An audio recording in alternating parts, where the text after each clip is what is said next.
இன்றைக்கு என்னென்னா சிக்கன் பிரியாணி தான் செய்ய போகிறேன். வாங்க சேர்ந்து செய்வோம்.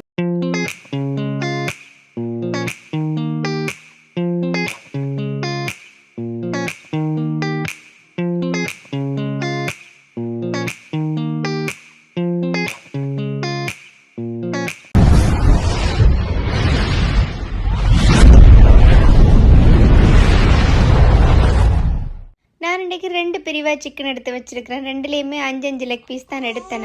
இது பிரியாணிக்கு போடுறதுக்காக சின்ன சின்ன வட்டியும் வச்சுருக்கிறேன். அது கொஞ்சம் பொரிச்சு வெப்பமண்டு எடுத்து வச்சுருக்கிறேன். 2 டிஷ்லேயுமே கொஞ்சமாக உப்பு, தேவையான அளவு மிளகாய் தூளும் சேர்த்து கொஞ்சமாக மஞ்சள் தூளும் சேர்த்து நல்லா மிக்ஸ் பண்ணி கொள்ளுவோம். பொரியல் சிக்கனுக்கு மட்டும் கொஞ்சம் தயிர் சேர்க்கிறேன்.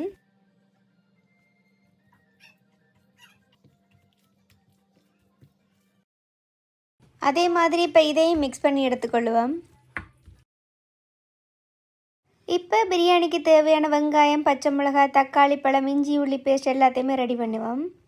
எல்லாமே ரெடி பண்ணியாச்சு. இனி அடுப்பில் சட்டியை வச்சு எண்ணெயை ஊற்றிட்டு ஒரு பிரியாணியில் 2 கிராம்பு, சின்ன துண்டு பட்டை 2 எல்லாத்தையுமே போட்டு வதக்கி கொள்ளுவோம்.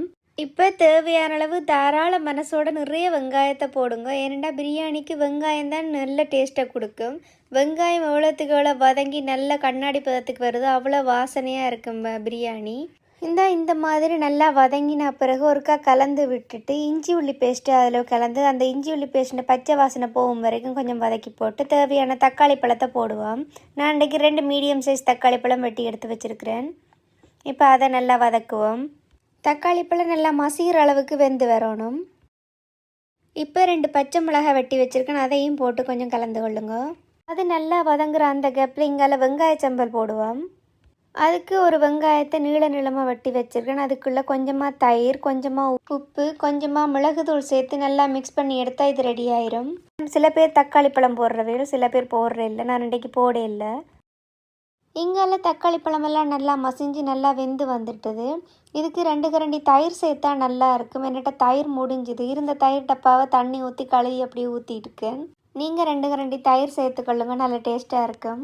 இப்போ மிக்ஸ் பண்ணி வச்சுருக்கிற சிக்கனை இதோட சேர்த்து நல்லா கலந்து விடுவோம். இதில் இருந்தே தண்ணி கொஞ்சம் பிரிஞ்சு வரும். அதுக்கு வரைக்கும் தண்ணி சேர்க்க வேண்டாம். அது ஒரு பக்கம் இருக்கட்டும். இங்கால ஏர் ஃப்ரையரில் சிக்கனை போட்டு பொரிப்போம். நான் யூகேக்கு 2 தடவை தான் சிக்கன் எண்ணெயில் பொரித்த ஞாபகம் எனக்கு. அதுக்கு பிறகு இந்த ஏர் ஃப்ரையரில் தான் பொரிக்கிறேன் நான். எனக்கு அத்தை யூகேக்கு வந்தப்போ இது கிஃப்ட் பண்ணவா. ஒரு துளி எண்ணெயுமே தேவையில்லை. சிக்கன் பொரியல் சாப்பிட விருப்பமான ஆக்கள் வடிவாக இதில் பொரித்து சாப்பிடலாம். நான் எண்ணெயே பாவிக்கிறதில்லை இதுக்கு.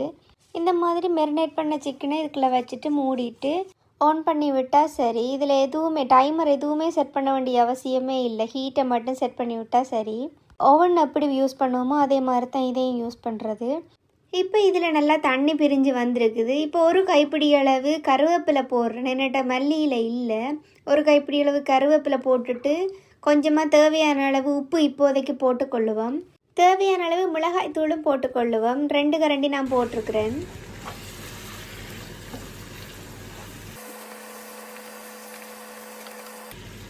இப்போ இந்த இறைச்சி வேகிற அளவுக்கு தேவையான தண்ணி கொஞ்சமாக சேர்த்துட்டு அதை மூடி விடுவோம்.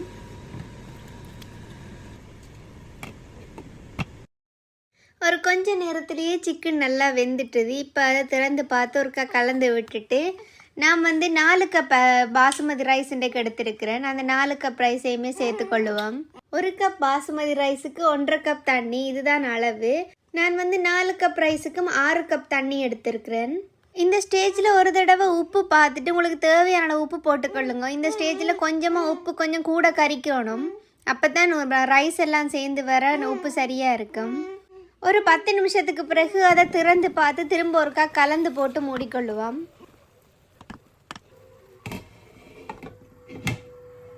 அது ஒரு பக்கம் இருக்கு. இங்கால சிக்கன் ஃப்ரையை பார்ப்போம் அது எப்படி இருக்குண்டு. இங்கே பாருங்க, ஒரு துளி எண்ணெய் கூட விடையில அது எவ்வளோ நல்லா கிறிஸ்பியாக பொரிஞ்சு வந்திருக்குண்டு.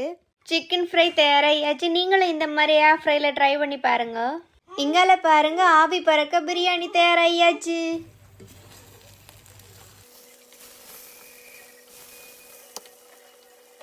கொஞ்சமாக நெய் சேர்த்துக்கொள்ளுவோம் கடைசியாக. இப்போ அதை மூடி வைப்பேன். நீங்களும் வீட்டை இந்த மாதிரி ட்ரை பண்ணி பார்த்துட்டு எப்படி இருக்குன்னு கமெண்ட்டில் சொல்லுங்கள். தேங்க்யூ ஃபார் வாட்சிங்.